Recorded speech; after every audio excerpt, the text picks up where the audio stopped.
HOA Karen Polluted Park Fishing Area was fined $200,000 and forced to clean the lake herself. Karen stood at the edge of Willow Lake, her designer boots sinking into the muddy shore. The air reeked of decay, a sickly blend of algae and rotting fish. Once a thriving fishing spot in the heart of the town's park, the lake was now a toxic wasteland. Its surface slick with green sludge and littered with plastic bottles, wrappers, and rusted cans. Karen's sharp eyes scanned the water, her lips pursed in defiance. She was the president of the Homeowners Association, a woman known for her iron grip on the neighborhood's aesthetics: perfectly trimmed hedges, flawless lawns, and not a single weed out of place. But Willow Lake, just beyond the HOA's pristine boundaries, had become her battleground.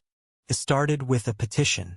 Karen had rallied the HOA to block a proposed community garden near the lake, claiming it would attract undesirables and lower property values.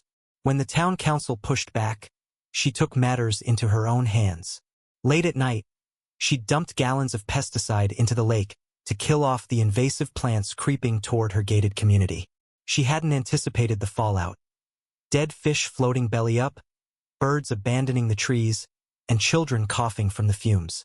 The town erupted in outrage, and an investigation traced the contamination straight to her.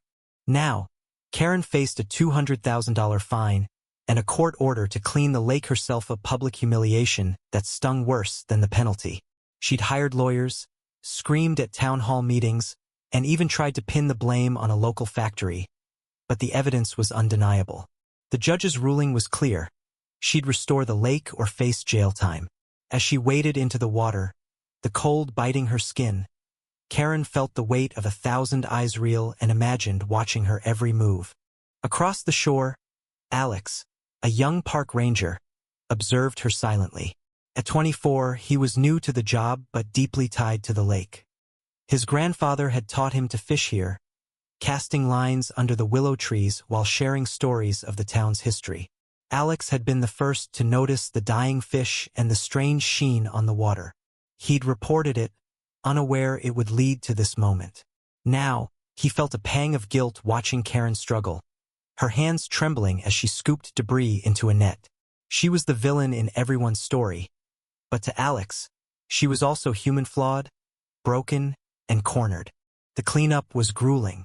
Karen worked from dawn to dusk, her back aching and her skin raw from handling the toxic mess. The town had set up a viewing area, and locals gathered daily, some jeering, others whispering. Among them was Mia, a quiet high schooler who'd once dreamed of studying marine biology. Mia had spent her summers sketching the lake's wildlife, but now her notebook was filled with drawings of dead fish and barren shores. She didn't join the taunts. Instead, she watched Karen with a mix of anger and curiosity, wondering what drove someone to destroy something so beautiful.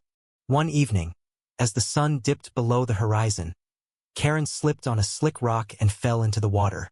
The crowd gasped, some laughing, but Mia instinctively ran forward. She waded in, ignoring the stench, and pulled Karen to her feet. The older woman's face was a mask of shock, her eyes meeting Mia's for the first time. "Why?" Karen muttered, her voice hoarse. Mia didn't answer.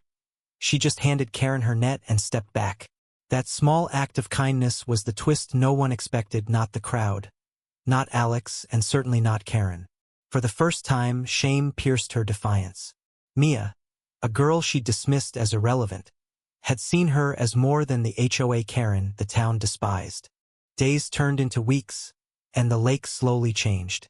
The green sludge thinned, and patches of clear water reappeared. Karen worked in silence now, no longer snapping at onlookers. Alex noticed her pausing to watch a duck return to the shore, a flicker of hope in her eyes. He started helping her, quietly guiding her on where to focus her efforts. The crowd's jeers faded, replaced by murmurs of surprise. Some even brought rakes and gloves, joining the cleanup. The lake was healing, but Karen's heart was another matter. The final day of the cleanup arrived, and the lake gleamed under the morning light. Karen stood alone, her hands blistered, staring at the water. It wasn't perfect, but it was alive again. Alex approached, holding a small fishing rod. "My granddad's," he said softly. Try it. Karen hesitated, then cast the line. The bobber floated, undisturbed, a symbol of what she'd almost destroyed. Tears welled in her eyes not for the fine or the labor, but for the realization of what she'd taken from others. Mia, watching from afar, sketched the scene. Karen, broken but human, fishing in the lake she'd poisoned. The town held a ceremony to reopen the fishing area, but Karen didn't attend. She left a note on the park's bulletin board. I was wrong. I'm sorry. It was unsigned, but everyone knew. Some forgave her. Others didn't. Mia kept sketching, her notebook now filled with images of renewal ducks, fish, and a lake that breathed again. Alex hung his grandfather's rod on his wall, a reminder of second chances. The story of Willow Lake spread beyond the town, a cautionary tale of pride and redemption. Karen moved away, her mansion sold, her name a whispered memory. The lake thrived, but the scars remain a reminder that actions ripple far beyond intent. Mia, inspired, applied to a marine biology program, vowing to protect places like Willow Lake. Alex stayed on as a ranger, teaching kids to fish and telling them about the woman who learned too late what mattered. What do you think? Can someone like Karen truly change? Or do some mistakes define us forever?